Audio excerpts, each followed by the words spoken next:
name is Juan Fernandez from the Película in Puerto Rico. We got to stop meeting virtually like this, Connie, but it's a pleasure to get to talk to you about Nobody too.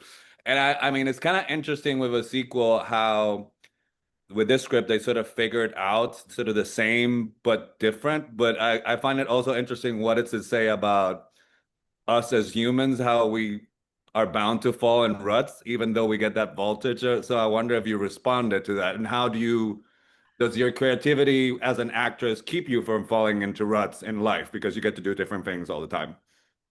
I absolutely think so. I feel like it's the greatest gift when you get a new script in the door, and here is a completely unexplored world, and like the ability and potential for building a new universe. It's an incredibly I'm grateful. I'm really grateful for that aspect of my job. All right, so let me ask you this. Did you have any say in what happens with your character in this one? Because I think what you did, it's interesting how the economy and the strength of your performance in the first one sort of is expanded in this one. So I wonder if you threw a couple of ideas the writer's way, or it was just a pleasant surprise.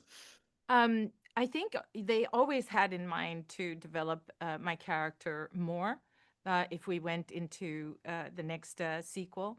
And they told me this from the get-go that they were going to be doing this. And we just had like a lot of really lovely conversations, Bob and I, both during the first and then during the making of the second. And I also think that just Bob is a wonderful writer, and Timo just brought his own stamp on the film in a really unique and wonderful way.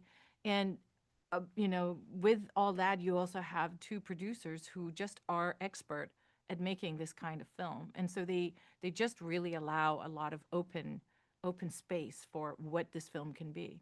All right, so I'm gonna tap dance on a spoiler, but I find it a privilege that I get to talk to you about this particular scene because there's a moment where your character it says like you don't tell me what to do, and I want your take on her sort of logic there. Do you think it's sort of reverse psychology, or I want to know where you stand within the decision that she makes in that scene, without spoiling it for people, because I know it's difficult, but I think when you are a couple, you always have like these moments where we do shape each other's decisions. But the most important thing is that there has to remain a space of individual agency. And I think it's extremely important for the health of a relationship that that individual agency is kept. hmm. And I think my partner in this totally understands that and knows exactly what I mean when I say so.